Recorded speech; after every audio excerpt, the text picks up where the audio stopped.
Hello and welcome. This is James Blanchard, Cisneros, at your service.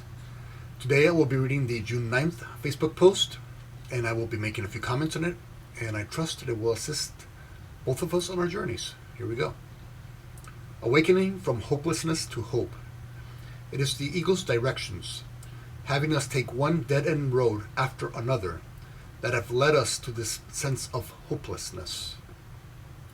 As we awaken from this haze, we realize that there's only one way out of the ego's maze, and that is to rise above it. Today, together, we rise above it by offering hope to those who thirst for it. Hopelessness is simply a symbol of this thirst. Hopelessness manifests itself within the ego's maze as judgment, anger, resentment, hate, revenge.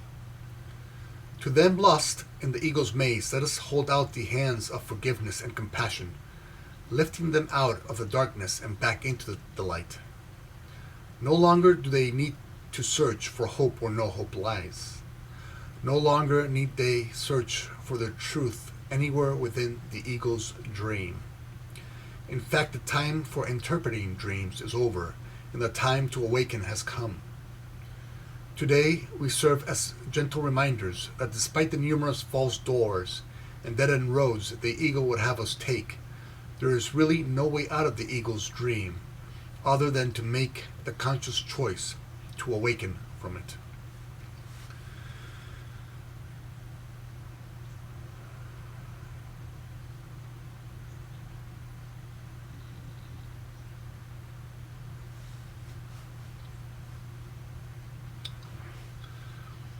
There are thoughts, words, actions, reactions, interactions, emotions that either support hopelessness or support hope. And so today we're going to think about these as subpersonalities. Because let us remember that we have control over our thoughts.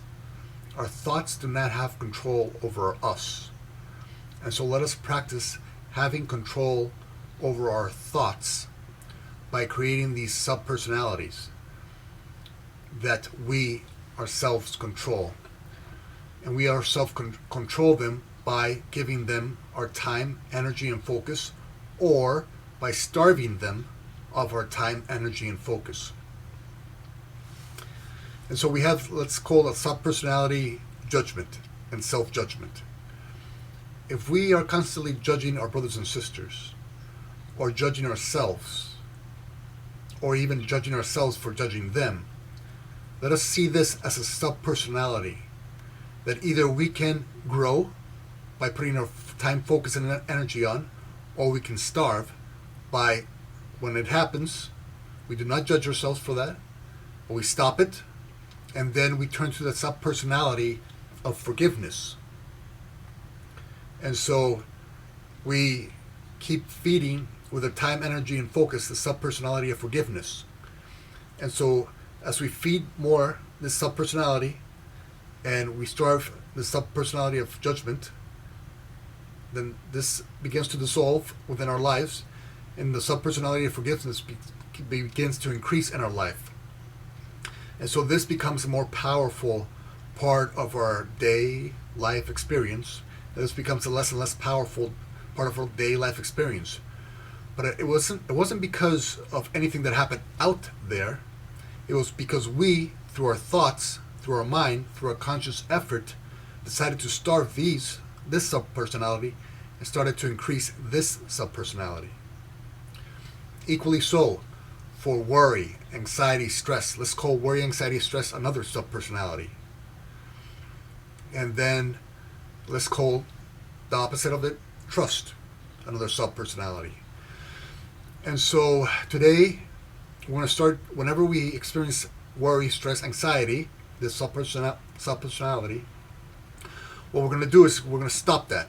We're not going to keep on feeding the stress, the worry, and anxiety, but by us focusing on it, by us putting more energy into those thoughts. So we begin to starve this of its energy, this subpersonality of its energy. And we start to feed the subpersonality of trust, trusting in God's plan, trusting that God is in our corner, trusting that our highest will and God's will are one, and so that everything that is going to happen in our lives is happening for our greatest good, for our greatest growth, for our greatest development, for the betterment of all mankind and of all womankind. And so you see, we starve this subpersonality when it comes up, the stress, anxiety, worry, and then we start to feed the subpersonality of trust in God's plan, in our highest will plan, and then little by little this becomes less and less of our lives, and then this becomes more and more of our life. And again, it has really nothing to do, or very little to do, with what's out there, because it is, we see this out there through our own mind, through our own thoughts and words and actions and reactions. It is within us where everything out there starts. So something happens out there, and then if we see this out there through the subpersonality of worry and anxiety, then we increase the worry and anxiety. But if we see what's out there through trust in God's plan and our highest will plan, then we increase the trust, the subpersonality of trust. And so you see, it is we who hold the power, not the outside world. It is we who make the final conscious decision what subpersonality to starve and what subpersonality to increase. And again, in this post, we talk about hopelessness. We have let's call it subpersonality of hopelessness.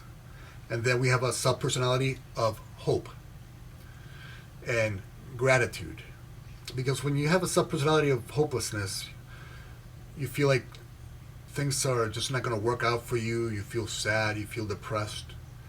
So we try to do the opposite of what will make us feel what this subpersonality wants us to feel. And so we practice gratitude, because gratitude is a way to get to peace and joy. Because when you're offering gratitude for everything, you can practice this during the day. You can offer gratitude for having a car to get to work. You can offer gratitude for even waking up. You can offer gratitude for having a roof over your head. You can look at a tree and offer gratitude for a shade. You can see that it's not raining and offer gratitude for the sunshine. And you can see that it's not snowing. You can offer gratitude for the warmth. So see, between hopelessness and hope and gratitude, it is us who make the final decision of which subpersonality we're going to feed with our time, energy, and focus. So whenever a hopelessness comes to you, the thought of hopelessness, don't feed it with your time, energy, and focus, because we have all done that before many, many a times. And where does it get us? Nowhere we truly desire to be.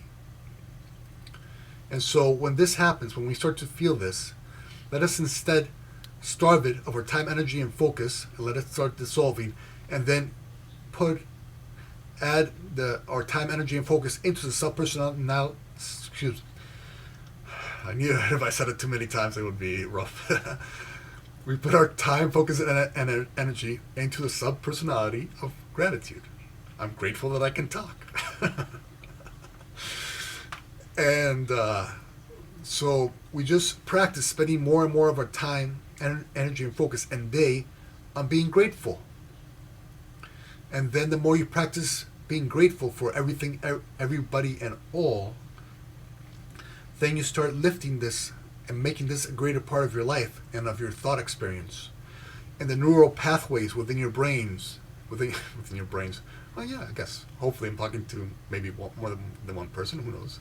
One person is fine.